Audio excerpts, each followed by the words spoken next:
Hi అండి. Rayalaseema special వంట. ఈరోజు వీడియోలో చేపలు లేకుండానే అచ్చం చేపల పులుసు టేస్ట్ వచ్చే వెజ్ రెసిపీ ఎలా చేసుకోవాలో చూపిస్తున్నాను. వీడియోలో చూసిన వెంటనే అరే ఫిష్ పులుసా అనుకుంటారు. వండుతున్నప్పుడే ఇల్లంతా చేపల పులుసు ఫ్లేవర్ వచ్చేస్తుంది. అందులో చేపలు ఏమి లేకపోయినా తినే కొద్దీ ఇంకాస్త తినాలనిపించేంత టేస్టీగా ఉంటుంది.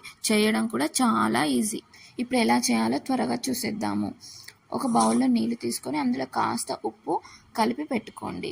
ఇప్పుడు 2 అరటికాయలు తీసుకోండి. పై తొక్కును కాస్త తీసేసి శుభ్రంగా కడిగి ఫిష్ పీసెస్లా కనిపించే విధంగా క్రాస్గా కట్ చేసుకోవాలి. మరీ మందంగా కాదు, వీడియోలు చూపించినట్టుగా కట్ చేసుకోవాలి.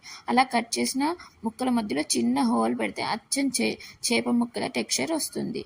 కట్ చేసిన వెంటనే ఉప్పు కలిపిన నీళ్ళల్లో వేసుకోండి, లేకపోతే అరటికాయ పీసెస్ నల్లగా అవుతాయి. ఇప్పుడు మన వెజ్ చేపల పులుసుకి కావాల్సిన స్పెషల్ మసాలా తయారు చేద్దాం.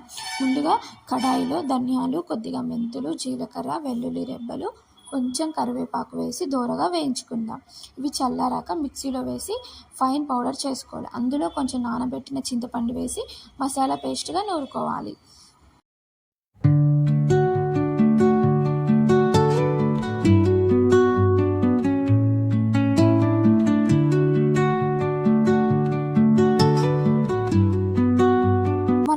కట్ చేసుకున్న అరటికాయ ముక్కలకి పసుపు, కారం, ఉప్పు, నూనె వేసి బాగా కలిపి స్టవ్ మీద కడాయి పెట్టుకొని ఆయిల్ వేసుకొని లైట్గా ఫ్రై చేసుకోవాలి.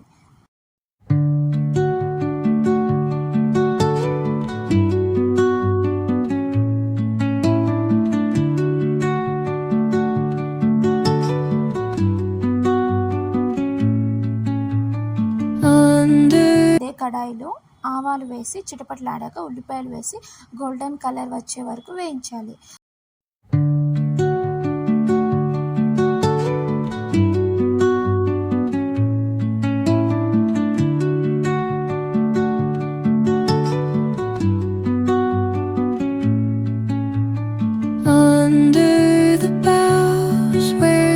తర్వాత 2 టమాటాలను పేస్ట్ చేసి అందులో వేసి బాగా మగ్గించాలి.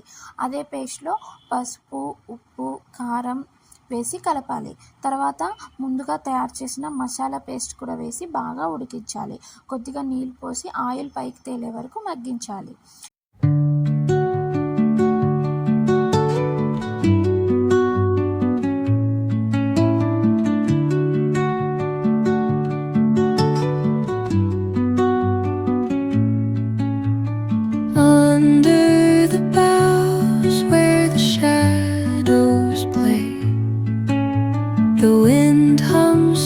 ముందుగా ఫ్రై చేసిన అరటికాయ ముక్కలు వేసి 5 నిమిషాలు ఉడికిస్తే చాలు. ఎందుకంటే అవి ముందే ఫ్రై చేసినవి కాబట్టి త్వరగా ఉడికిపోతాయి. పైన కొత్తిమీర చల్లి సర్వ్ చేసుకుంటే ఎంతో రుచికరమైన రాయలసీమ వెజ్ చేపల పులుసు రెడీ.